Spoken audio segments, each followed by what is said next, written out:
I'm Lily Madwhip, and things have gone terribly wrong. Destroy is a heavy word. Can you imagine being 10 years old and some random woman who surrounds herself with creepy monster people says she's going to destroy you? I mean, kill is one thing, but destroy? It reminds me of when my parents and Roger and I went to a Thanksgiving party that my mom's company was putting on, and Charlie Butterman, the CEO's son, ate so much of the turkey that Mom said he demolished it. The visual you may get is of a turkey stripped of all the meat, but it was even worse than that. Charlie was a wrecking ball, a turkey-consuming wrecking ball. So when Hecate tells me she's going to destroy me, all I can imagine is her jumping on me and tearing me apart like Charlie Butterman on a Thanksgiving turkey. Bones and lily bits everywhere. But I'm only 10 years old. I yell and make my eyes water a bit. It's a cheap tactic, I know, but it usually works on adults. Hecate does not look the least bit bothered by my tears. Oh, please, she says, waving her hand at me like my father does when I tell him I'm too full to eat the green beans on my plate. Do you really think crying is going to sway me? Do you know how many like you I've dealt with in my years? Jeez, she asks me a lot of questions. 38, I guess. She smirks at me. 11. Oh. For some reason, I thought it would be higher. I don't know why she'd smirk at me for her number being lower than my guess. May I eat her, Mother? Hisses someone. It's a lady sitting at the foot of Hecate's chair. She's dressed in a black gown, kind of like the Boogie Woman's, and she wiggles around like she's uncomfortable. No, I guess the word would be writhes. She writhes around on the steps in front of Hecate, who apparently is her mom. It takes me a moment to realize that the lady's legs aren't simply weird and unnaturally curvy. They're a single leg. In fact, it's not a leg at all. It's a scaly-looking tail like a giant snake. She's got a snake butt. I almost laugh when I think that. From now on, she will be known as Snake Butt. Snake Butt is facing me, but I can't tell if she's looking at me because she's got no eyes. Just a pair of dark, empty sockets. Her mouth is hanging open, and I can see a pair of rather long, pointy fangs sticking out, and beyond them another row of teeth, kind of like a shark. Yikes. She is the complete package if you ordered Nightmare Babysitter from Sears. My parents always say that if you leave your mouth hanging open, a fly will go in. Something about Snake Butt makes me think she'd enjoy that. Of course you can't eat her. Hecate smacks the woman on the top of her head. Snake Butt flinches and snarls for a second like a cornered dog. Why do you always ask if you can eat them? I know it's been over 1,600 seasons since one was last before us, but the rules haven't changed. Hecate looks at me and tries to smile, but she's clearly not good at it. We are not uncivilized here at the Crossroads. Uncivilized? Lady, your daughter has a snake butt.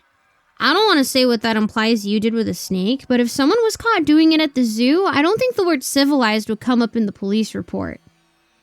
Why can't we just leave each other alone? I ask. I didn't want any of this. I just want to go to school, play with Simone, come home, practice drums, talk to Pasher, have dinner. I'm leaving a lot of stuff out, but none of it involves going in the closet and getting messed up with monster people. Hecate clicks her tongue at me dismissively. The prophecy states that the only... No, wait, a prophecy? There's a prophecy? I ask excitedly. Yes, now don't interrupt. Sorry. Oh man, I'm part of a prophecy! The prophecy... She waits a moment, looking at me like she expects me to interrupt again, but I know better.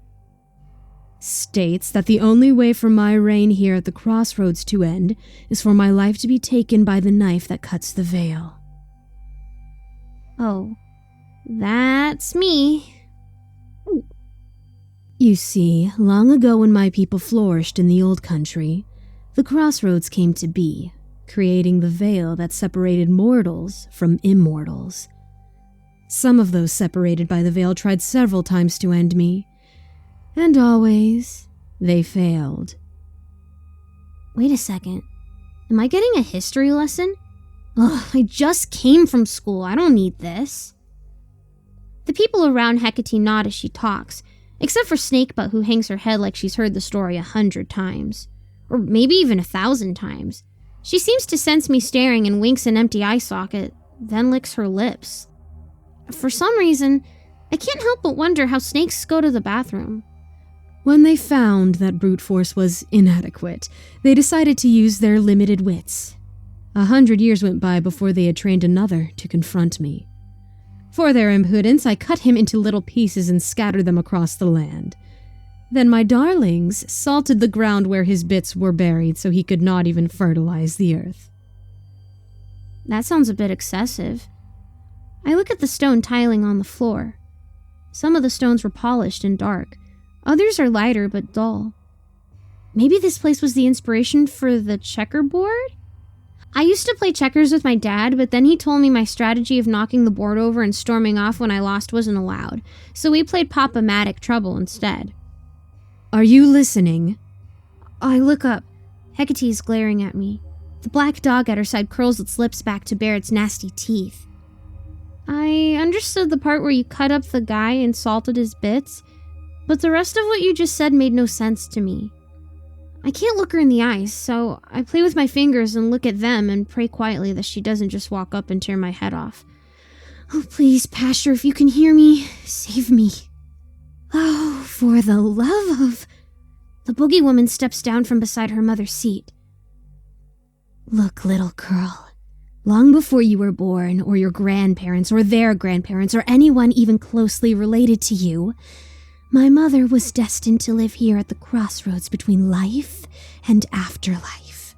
But those beings, your angels, on the one side of the veil didn't like being separated from the rest of you, so they started plotting a way to break the divide.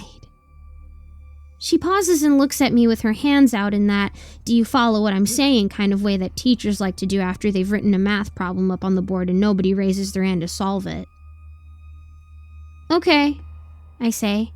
Though, really, this is only making partial sense to me. Why would the angels want to get rid of the veil? We had a neighbor once, Mr. Barkley, and he didn't have any curtains on his windows. Or shades, so everybody walking by or driving by no matter the time could just look in and see Mr. Barkley walking around his house eating his dinner and staring at the TV and doing his business. I can't imagine every day having anybody who wanted to be able to just look in and watch you eat or sit in your underwear and watch TV. Which, apparently Mr. Barkley did a lot. Like, a lot. The boogie woman sighs with a little relief. I guess she's not really a boogie woman, but at this point I can't remember the name she told me when she first stepped out of my closet. It started with an O, I think. Oh no, something. Your angels have been training you to break through the veil so that they can coexist among you once again, Ono says. And that's bad? I ask. Would that make heaven an actual place we could go, I wonder? I heard a song once called Heaven is a Place on Earth. I didn't think it was literal, but maybe once long ago, heaven and hell were actual places you could visit. I know my dad thinks hell exists on Earth because I've heard him talk about Columbus, Ohio. Hecate stands up from her chair. Her raven hair is floating in the air like there's some sort of fan behind her blowing on her. Nobody else's hair is reacting to it. Oh my god, she has magic hair. That is so cool. I can't help but quietly go, ooh, as I watch. The crossroads is the wall separating you and them. Do you not understand? She sounds kind of angry. Snakebutt grins all her rows of teeth and claps her hands excitedly. I get the bad sense that the whole destroying me thing is about to go down, and I once again picture Charlie Butterman demolishing an entire turkey. Here comes the wrecking ball. Woo woo! Oh, no, wait, that's a train. What sound does a wrecking ball make? Whoosh, I guess. When you punch a hole in the wall, you are destroying that wall. She floats down the steps from her chair, and I realize her feet aren't even touching the floor. She's literally floating. When I said she floats down the steps, I meant it in just the delicate way she moves, but no, she's actually floating. With frightening speed, she crosses the room and gets right up in my face, making me flinch. Instinctively, I tense up further, expecting to get punched in the arm for it, but I don't think they play that game here. Only Roger ever seemed to play two for flinching. Hecate grabs my wrist. Her hand is really cold. I start to tell her that, but she pulls me away from the rest of the group, none of whom rise to join us. They just sit there in their stone chairs in their checkerboard room and watch us go. I guess they know not to follow. Or maybe it's pretty gruesome when she destroys people. Oh God, why did I think that? My knees feel like jelly, and I trip as she pulls me. I start to cry for real. What on earth are you doing? Hecate asks, more with annoyance than rage. I sniffle. I don't want to be destroyed like a turkey. What? I don't! I grab my arm and start pulling to try to get out of her grip. Want to get destroyed! Wow, she's got a pretty solid hold there. Once when I was 6, or maybe it was 7, my dad took Roger and I to a water park. Roger and I had a blast, and we swam and slid down water slides for hours. We also got so cooked from the sun that I would scream whenever I was out of the water. I was afraid to go home because I knew the moment I got out of the pool it would burn. But my dad insisted because the park was going to close soon, so he ended up physically dragging me out of the water and back to the car. I remember his grip on my arm felt like iron. Well, now I think maybe it was more like a softer metal. Maybe gold? Gold's supposed to be pretty soft, although it's also heavy. Yeah, that sounds like my dad. Soft and heavy. But Hecate, she's got an iron grip that puts my dad's to shame. Hecate continues to drag me across the stony checkered floor and out of the room, back into the twisty-turny hall of hallways that Ono and I came from originally. I try to stand again, but she's floating so fast I can't even get a foot up. My arm starts to hurt from all the weight hanging on it. I only weigh around 60 pounds, but it still feels like my arm is probably going to rip off entirely and then she's going to float on without noticing that I'm laying on the floor bleeding to death. Can we stop for a moment? I beg. Some of her long, fantastic magic hair whips me in the face, and I don't know whether to be bothered by it or honored. Who gets slapped in the face with magic hair these days? Just me. Just Lily Madwhip, that's who. I want you to see what you've done already. I haven't done anything, I yell. I just got here. This place is dark and dreary despite the torches, but the torches we pass are everything from butt-ugly metal doors you'd find in the back of a grocery store freezer to a majestic polished wood covered with bronzework and swirly patterns and leaves. I want to tug myself free and try them all. I want to see if there's a door that takes me to Australia. I bet you can tell the Australian doors from the regular doors because they're upside down. Hecate turns a corner and I get thumped against the wall as she drags me around it. She wrenches my arm and pain shoots up my shoulder. I can't believe my arm is still in its socket. Arm, when we get out of this, if we get out of this, I will give you an Oreo as a reward. 3 comfort Oreos, I promise. The hallways twist again and again. How the heck does she keep track of where she's going around here? Hecate keeps talking to me as she floats along. Show off. 3 seasons ago, you sundered my realm. I admit I had gotten lax. It had been a long time since they tried. Maybe deep down I hoped that they were done, that they accepted the veil for what it is. And then, this. She throws me to the floor at her feet. My arm is screaming with pain, but to be honest, I was in a car accident last year and had some broken ribs, and that was a lot worse. I can handle how raw my arm feels. Just gotta compare how bad things are to how bad they could be. Speaking of how bad things are, the hallway ahead of me is, well, let's just say it looks like a Godzilla-sized Charlie Butterman thought it was a Thanksgiving turkey. The floor goes from smooth and straight to torn up and up and up. The stones almost form a staircase. Like a staircase if the designer was drunk, maybe. There's a wooden door with a crystal knob like the ones at Nana's house, and it's floating and rotating slowly in the air as if it's drifting in outer space. Why someone would shoot a door into orbit, I don't know. There's broken rock and boards, and they're all defying gravity, which cheeses me off since I'm the only thing here right now that isn't defying gravity, and I kind of wish I was. Beyond where the hallway looks buttermanned, there's nothing. Just nothing. It's like an empty chalkboard. Not one of the green ones. The bits of stone and some other doors are all tumbling off like I'm looking down into a pit rather than forward into a hall. And it's a little dizzying. Also, there's this howling sound. Not like a wolf or the wind, but kind of like when you're at a school concert and they have the whole chorus singing Silent Night, and before anyone starts clapping at the end, the whole auditorium is humming a bit, and you aren't sure if the song is over because it kind of sounds like people are still singing, or maybe it's your ears ringing because you're standing next to the shrillest girl in the whole class. Guess who that is? Lisa Welch. Look what you did. Hecate says in the same tone my mother uses when she finds chewing gum stuck under the sofa cushions. I wonder if they teach classes to prospective moms on how to perfect that tone of voice. I didn't do this, is all I can think to say. To be fair, I don't understand how I could have done it. I wasn't even in this place. Hecate floats past me and hovers in the middle of the mess with her arms out. 3 seasons ago, did you not attempt to bring someone back from the other side?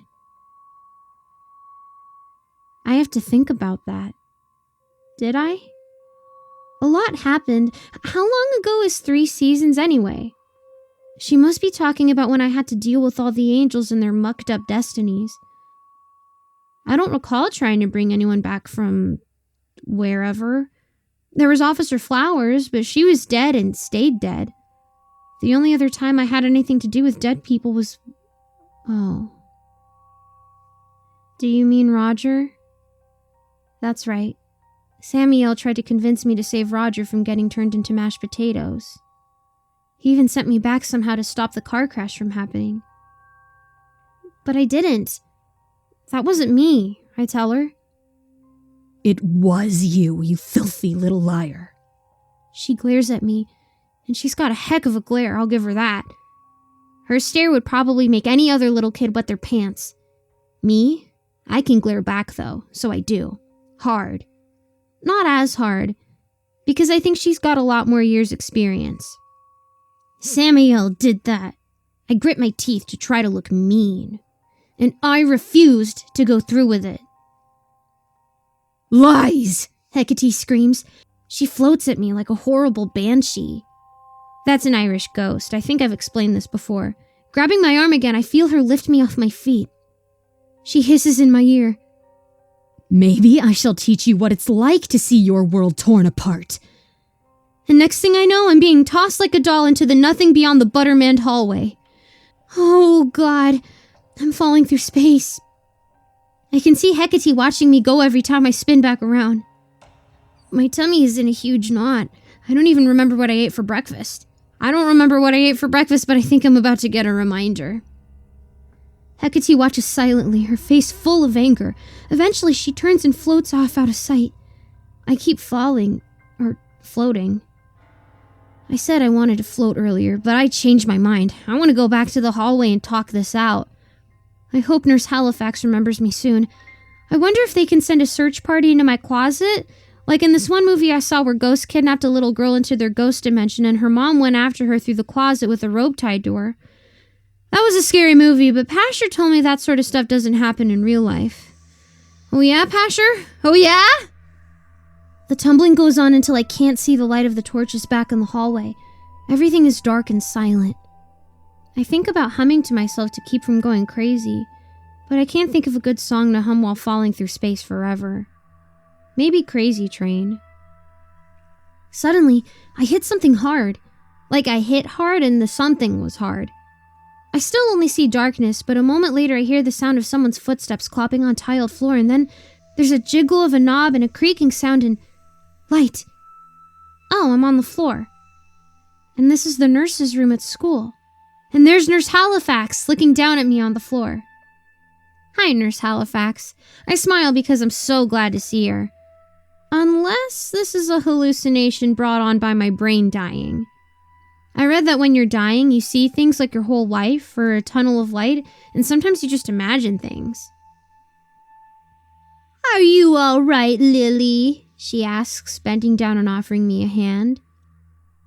I'm not sure what to say. Had a bad dream? She helps me up and brushes me off, even though that's not necessary. My arms still work. I can brush myself off, thank you. So, what just happened? Was I really dreaming? Am I dreaming now? I pinch myself like they always say to do, and yeah, that hurts. Nurse Halifax gives me a look. All rested? Do you think you can get to class by yourself? Yeah, but... What is it, dear? My arm hurts. It does hurt, a lot. There's a burning sensation in my shoulder. I don't know if I got dragged by my arm by a woman with magic hair or if I twisted my arm when falling out of bed. Nurse Halifax takes my hand and turns my arm over. There on my wrist, the skin is red and angry looking. Once, I was helping my dad make spaghetti and I grabbed a pot off the stove without wearing oven mitts. Always wear oven mitts, trust me. I got burned and dropped the spaghetti sauce all over the floor. Dad rinsed my hands off, but even after we put stuff on them, the skin was red and angry just like it is on my wrist. There's a pattern to the burn, almost like I got branded. It looks like a circle with a squiggly line inside it and a pointy star in the center. What on earth is this? She asks. Did somebody do this to you? I don't know. I lie. Hecate did this. She marked me. It wasn't a dream. I try to get through the rest of school without having a panic attack. Nurse Halifax has wrapped my wrist in some bandages after putting some of the same ointment my dad used on the burn. It smells kind of like a jungle, I think. I've never been to the jungle, but it's definitely got an odor like I would imagine the jungle smells like tigers and big wet fronds. Simone sees the bandages on my arm and asks me what happened. I tell her I burned myself at breakfast. She's impressed that I cook my own breakfast. I don't even remember what I had for breakfast. The rest of the school day goes by in a haze. I think I answered a math problem. Maybe even 2. We had music class and the teacher, Miss Patty, had us sing some pop song, but I couldn't focus, so I just mouthed the words to a different song and pretended to sing. All I keep thinking about is that Lady Hecate and her daughter Snakebud and her other daughter Ono and all those people sitting in that empty throne room in the dark in an endless hallway full of closet doors. In my mind, their faces are all twisted and warped like Ono did with hers. Their eyes melting down their cheeks and their mouths splitting at weird angles and lots of little teeth inside. They're all looking at me in my mind, all grinning at me, except Hecate, who's angry and her beautiful magic hair is waving around like the little mermaids, except she's not underwater. Are they there now? Watching me? I'm on the bus home, looking out the window at imaginary people on the sidewalk whose faces are melting like wax, my arms screaming with pain from the burn. I don't know what's going on, and I need to talk to Pasher. He's waiting in my room when I get home. I don't even yell to Dad to let him know I'm here. I just run straight upstairs and pick up Pasher from the art table. He hasn't painted anything, but I know he could paint anything if he wanted. Lily, he says in my head, what happened? I sensed you at school, and then it was like you were just... gone. I saw her, Pasher, I say. The woman Roger warned me about. She lives in the Vale. That's not possible, Lily. The Vale is not a place. I went there. That's why you couldn't sense me. I was in the Vale. It's like a maze. They have doors to everywhere, I think. They have a lot of doors, that's for sure. A labyrinth. Yeah, like the Minotaur. I peel the bandages off my arm and show him the burn. Look, I think she marked me. I don't see anything. I look at the raised, sore red circle mark with its squiggly line and star. Right here, on my wrist. I believe you, but I can't see it, Lily. I'm sorry. Whatever it is, it's beyond me. I turn and look over my shoulder at the sound of a door creaking. It's the closet. Oh no, it might be Ono. Quickly, I run over and pile some toys up in front of it. And Legos. Strew Legos all over the floor so she steps on them if she tries to come in here because she doesn't wear any shoes. And my bookshelf. I push my bookshelf, but it's full of books and it's heavy. Okay, no bookshelf. Something else? What are you doing? My dad is standing in the doorway to my room, watching me try to pull my dresser over to block the closet door. It's too heavy, though. Probably heavier than the bookshelf. Dang it. I'm trying to keep the boogeyman from coming out of my closet, I explain. Oh, okay. Dad's face takes on that expression he gets whenever I try to tell him about angels or ghosts. You know, the one that says, I had 2 kids and this is the one that lived? I'm used to it. Just like he's used to me doing stuff like this regularly. Well, come downstairs and get your homework done. I've got to leave for work. I put all the stuff for dinner in the microwave. You just have to heat it up when you're hungry, okay? He turns to leave. What? What do you mean you have to go to work? I ask. Dad stops and turns around. I only just now noticed that he's wearing some sort of suit. It's like a dark gray sports coat and a white shirt. He's even got a black tie on. My dad never wears ties. Except at Roger's funeral. Even Roger wore a tie to that. I'll be back after you're sleeping as usual. Where are you going? What does he mean as usual? I don't have time for games, Lily. Come do your homework and give me a hug. I'll check on you when I get home. He opens his arms for a hug. I walk up and hug him, but I'm so confused. My dad hasn't had a job since Roger was born. Not one he had to dress up for and go out at night to do anyway. His job has been taking care of us and lately, writing dirges. And playing in the band when they have a gig, but that's usually only around holidays. Dad kisses me on top of the head, ruffles my hair, and then turns again and walks out of the room. I hear him go downstairs whistling a tune, and a minute later comes the sound of the front door shutting, his car being started, and him driving away. I'm still standing in my room, holding my doll, staring at the empty doorway. Pasher, where did my dad just go? I ask. To his job at the hotel, he says. What's wrong, Lily? Something seems off. There's a lump in my throat. When is my mom coming home? Lily, what's going on? Pasher sounds concerned. I don't like it when Pasher sounds concerned. Roger and your mother passed away in a car crash over a year ago. Do you remember the crash? Not her, I whisper. The bottom falls out of my stomach and I'm tumbling through space again. My wrist flares up with pain and I clutch it, dropping Pasher. I can hear the howling again, the one that was coming from the darkness beyond Hecate's ruined hallway. It doesn't sound like children singing though, it sounds like laughter, like a dark, torchlit room of people with shark grins laughing as they watch their ruler destroy my life piece by piece. Not her.